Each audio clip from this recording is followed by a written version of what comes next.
অবশেষে সেই দিন যা দেশের মানুষ দীর্ঘদিন ধরে অপেক্ষা করছিল তা খুব শিগগিরই আসতে যাচ্ছে। জানা গেছে বিএনপির ভারপ্রাপ্ত চেয়ারম্যান তারেক রহমান শীঘ্রই দেশে ফিরে আসবেন।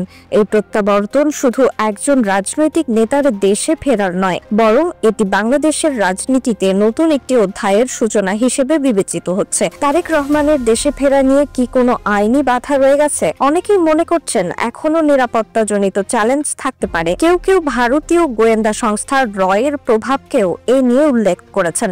তবে সব গুজবকে উড়িয়ে দিয়ে জানা গেছে আসন্ন জাতীয় সংসদ নির্বাচনের তারিখ ঘোষণা হলেই লন্ডন থেকে তিনি স্বদেশে ফিরবেন। 2007 সালের সেপ্টেম্বর মাসে গ্রেফতার হওয়ার পর চিকিৎসার জন্য যুক্তরাজ্যে গিয়েছিলেন তারেক রহমান। দীর্ঘ 18 বছর প্রবাসে থাকা সত্ত্বেও তিনি বিএনপির নেতৃত্বে সক্রিয়ভাবে রয়েছেন। 2025 সালের 13 জুন লন্ডনে প্রধান উপদেষ্টা ডক্টর মোহাম্মদ ইউনূস এবং তারেক রহমানের মধ্যে একটি গুরুত্বপূর্ণ বৈঠক অনুষ্ঠিত হয়। বৈঠকে নির্বাচনের সময়সূচি, রাজনৈতিক সংস্কার এবং কৌশল নিয়ে বিস্তারিত আলোচনা হয়। বিএনপির মহাসচিব মির্জা ফখরুল ইসলাম আলমগীর এই সাক্ষাৎকে অত্যন্ত গুরুত্বপূর্ণ হিসেবে উল্লেখ করেছেন। রাজনৈতিক বিশ্লেষকরা মনে করছেন তারেক রহমানের দেশে প্রত্যাবর্তনের সঙ্গে সঙ্গে বাংলাদেশের রাজনৈতিক পরিবেশ একেবারে বদলে যাবে। বিএনপির কর্মীরা দীর্ঘদিন ধরে তার নেতৃত্বের প্রত্যাবর্তনের জন্য অপেক্ষা করছেন। তার উপস্থিতি দলের মধ্যে নতুন উদ্দীপনা সৃষ্টি করবে এবং সাংগঠনিক কার্যক্রমকে আরো গতিশীল করবে। তারেক রহমান তরুণ প্রজন্মের কাছে একটি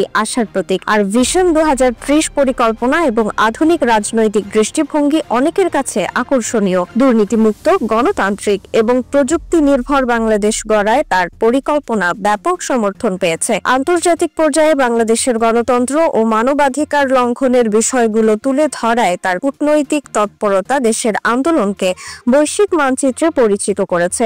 যদি বিএনপি ক্ষমতায় আসে, প্রথম 18 মাসে 1 কোটি মানুষের কর্মসংস্থান সৃষ্টির পরিকল্পনা রয়েছে। প্রযুক্তি খাতে নতুন উদ্যোক্তা সৃষ্টি এবং স্টার্টআপ অ্যাক্সিলারেটর চালুর মাধ্যমে 2 লাখ নতুন কর্মসংস্থান সৃষ্টির লক্ষ্য রয়েছে। তারেক রহমান গণতন্ত্র পুনঃপ্রতিষ্ঠা, জাতীয় ঐক্য এবং নির্বাচন কমিশনের নিরপেক্ষতা নিশ্চিত করার ক্ষেত্রে দৃঢ় অবস্থান নিয়েছেন। ভোটাধিকার নিশ্চিত করা এবং আইনের শাসন প্রতিষ্ঠায় তার স্পষ্ট নির্দেশনা রয়েছে। বিশ্লেষকরা মনে করছেন তারেক রহমানের স্বদেশ প্রত্যাবর্তন শুধুমাত্র রাজনৈতিক হিসেবে নয়, এটি বাংলাদেশের রাজনীতিতে নতুন দিগন্ত উন্মোচিত করবে। নতুন নেতৃত্ব, নতুন দিক নির্দেশনা এবং উন্নত গণতান্ত্রিক মূল্যবোধের ভিত্তিতে আধুনিক বাংলাদেশ গড়ার স্বপ্ন বাস্তবায়নে তার ভূমিকা অপরিহার্য।